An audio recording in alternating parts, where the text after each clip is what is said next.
ഓടാ പട്ടി, ഇത്രയും കാലമായിട്ട് നിന്റെ അസുഖം ഒന്നും മാറിയില്ലേ?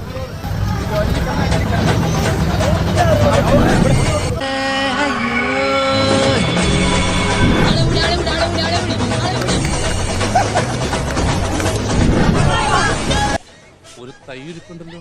തൈയെങ്കിൽ തൈ. നിന്റെ കൂടെ ആരെങ്കിലും വന്നിട്ടുണ്ടോ? ഞാൻ വരണോ? ആരെങ്കിലും ചോദിച്ചാൽ ചേച്ചിയുടെ ഭർത്താവെന്ന് പറഞ്ഞാൽ മതി. അയ്യോ പോയി. ഇതെന്താ നിഴലടിക്കിടയ്ക്ക് പോണേ?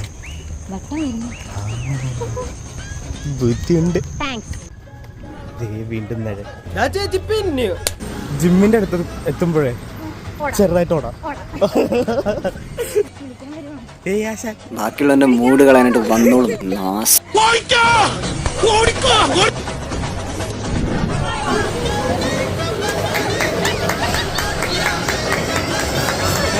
എന്താ സോന നേരത്തെ വരണ്ടേ? നീ എന്തിനാടാ ജീവിക്കുന്ന? പോയി മരിക്കടാ.